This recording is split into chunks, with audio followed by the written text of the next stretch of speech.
आज एएमयू के संबंध में माननीय उच्चतम न्यायालय द्वारा दिया गया है, ये स्वागत योग्य है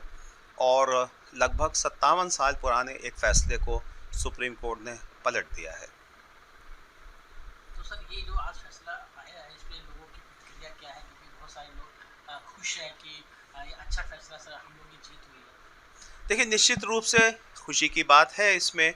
और जहाँ तक देखिए हार और जीत की बात है, मैं उसमें नहीं जाना चाहता हूँ। सुप्रीम कोर्ट ने जो फैसला किया है निश्चित रूप से मेरिट के ऊपर किया है, और मेरिट के ऊपर जब फैसले होते हैं तो उसमें ना तो किसी की हार होती है ना जीत होती है, बल्कि अगर जीत होती है इसमें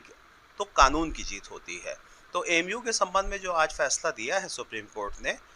वो जैसा मैंने कहा कि वो स्वागत योग्य है। और उसके अलावा जो उन्होंने 3 बेंच का गठन किया है, तो उसमें भी हम लोग पूरी उम्मीद ये लगाए हैं कि उसका भी डिसीज़न जब भी आता है, जब भी आएगा, वो निश्चित रूप से वो भी पॉजिटिव होगा।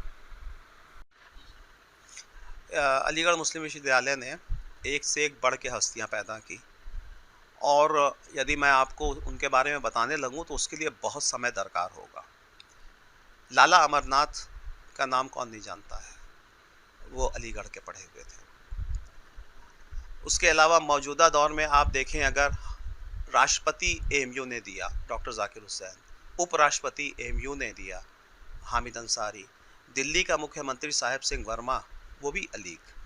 तो अलीगढ़ मुस्लिम विश्वविद्यालय ने एक से एक बड़ी हस्तियों को पैदा किया। अभी 1 महीना पहले हम लोगों ने यहाँ पर एक कार्यक्रम आयोजित किया था, जो कि हर साल करते हैं, सर सैयद के जन्म दिवस को मनाते हैं। उसमें भी इस समय जो हमारे विशेष अतिथि थे, मुख्य अतिथि, वो मनोज यादव साहब थे, जो कि डायरेक्टर जनरल आरपीएफ हैं, इस समय सीनियर आईपीएस ऑफिसर है, और वो भी अलीगढ़ के पूरा छात्र हैं। तो अलीगढ़ ने बड़ी बड़ी हस्तियों को पैदा किया है, और जैसे मैंने आपसे कहा, यदि मैं बताने पर आ जाऊं तो उसके लिए घंटों का समय जो है रिक्वायर्ड है। ये अलीगढ़ मुस्लिम यूनिवर्सिटी का इस्टेब्लिशमेंट सन 1920 में हुआ था, और इससे पहले 1875 में मदरसतुल उलूम के नाम से सर सैयद ने एक छोटा सा मदरसा, यानी एक छोटा स्कूल कायम किया था, जो कि 2 साल के बाद 1877 में एमएओ कॉलेज बन गया। एमएओ कॉलेज का एफिलिएशन बाद में इलाहाबाद यूनिवर्सिटी से हो गया था,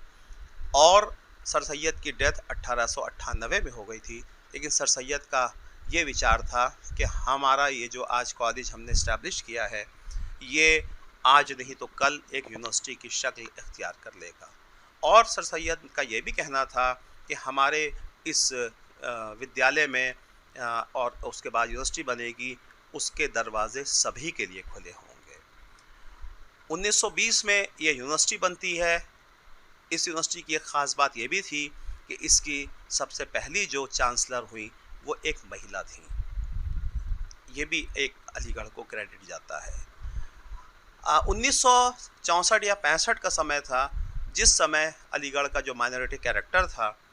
उसके ऊपर आघात लगा, और वो परिस्थितियां कुछ इस तरह की उत्पन्न हुई कि मामला सुप्रीम कोर्ट चला गया, और सुप्रीम कोर्ट में 1967 में जो फैसला हुआ वो मुस्लिम विश्वविद्यालय के जो जिस तरह से वो इस्टेब्लिश हुई थी, उन चीज़ों को अनदेखा उसमें किया गया, और उसको ये माना गया कि ये अल्पसंख्यक समुदाय द्वारा इसको इस्टेब्लिश नहीं किया गया था। आज का जो फैसला हुआ है वो सन 1967 में किए गए फैसले को पलट देता है। अलीगढ़ मुस्लिम यूनिवर्सिटी का जो आज सुप्रीम कोर्ट से डिसीज़न आया है, फैसला आया है, मैं इस फैसले का वेलकम करता हूँ, स्वागत करता हूँ, इस्तकबाल करता हूँ, और बहुत अच्छा फैसला है। और माइनॉरिटी स्टेटस को लेके जो आज सुप्रीम कोर्ट ने फैसला दिया है, और 3 जजेस की जो बेंच है, उम्मीद है कि वो वही फैसला देगी जो आज सुप्रीम कोर्ट ने फैसला दिया है। क्योंकि अलीगढ़ मुस्लिम यूनिवर्सिटी के माइनॉरिटी स्टेटस को लेके अक्सर बयानबाजियाँ होती रहती हैं, और हमारे कॉन्स्टिट्यूशन ने हमको माइनॉरिटी के कुछ राइट्स दिए हैं, और उस राइट्स को उम्मीद है कि एएमयू इंशाल्लाह उसके इख्तियारात को पूरा करेगा। इसलिए कि एएमयू के माइनॉरिटी स्टेटस कुछ लोगों के कलेजों के ऊपर नासूर की तरह चुभ रहा है, लिहाजा वो नहीं चाहते कि एएमयू का माइनॉरिटी स्टेटस पूरी तरीके से बहाल होना चाहिए है।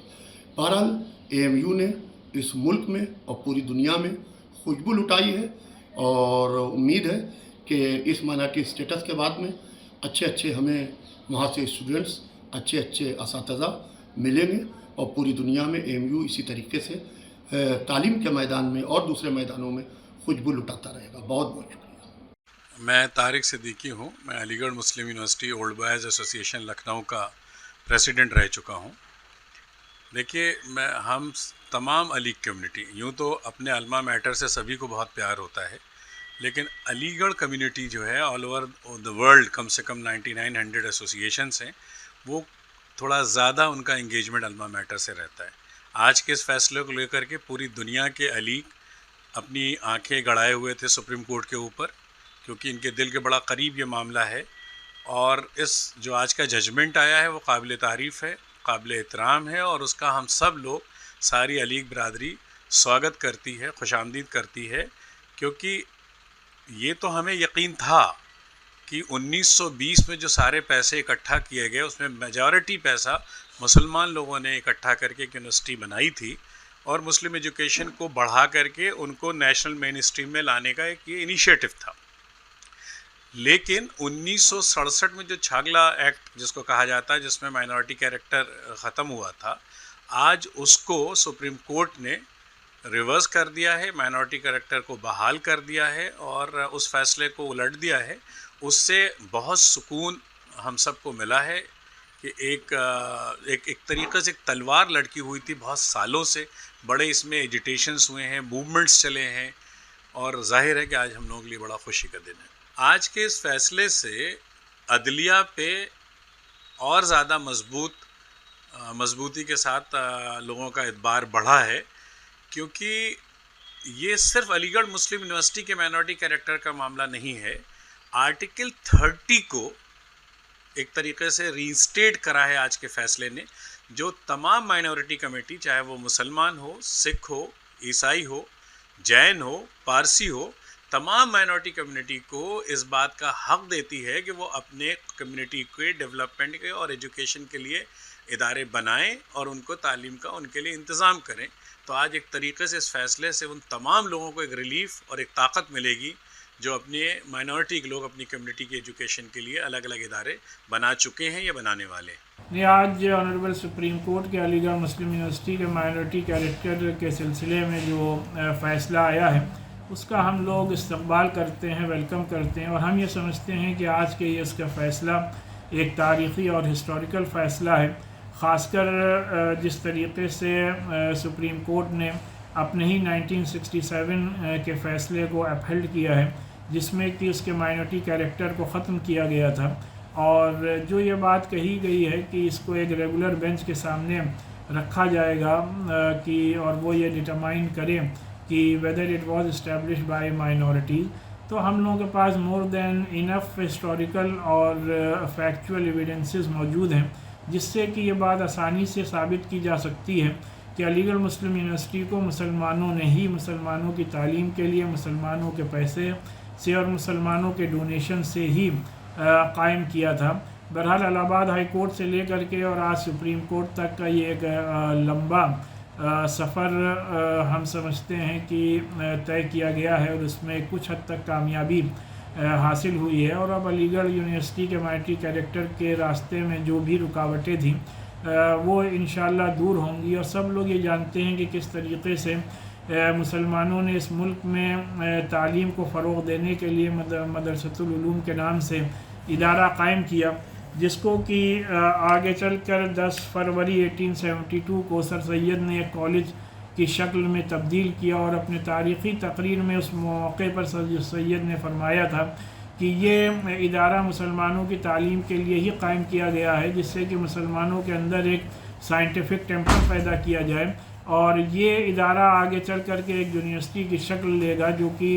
ये कैम्ब्रिज और ऑक्सफोर्ड की यूनिवर्सिटी की तरह जहाँ पे तालीम दी जाएगी। तो लिहाजा ये 1920 में किस तरीके से ये यूनिवर्सिटी बनी और तब से ले कर के आज तक इस यूनिवर्सिटी ने कितने अहम पर्सनैलिटीज़ को पैदा किया है, जिन्होंने कि हर मुल्क के हर महाज पर मुल्क को सही राह पर, तामीर तरक्की की राह पर ले जाने की अपनी खिदमत अंजाम दी हैं। अगर आप ये वीडियो YouTube पर देख रहे हैं तो हमारे चैनल को सब्सक्राइब करें और बेल आइकन को दबाना ना भूलें। अगर आप Facebook पर ये वीडियो देख रहे हैं तो हमारे पेज को लाइक करें।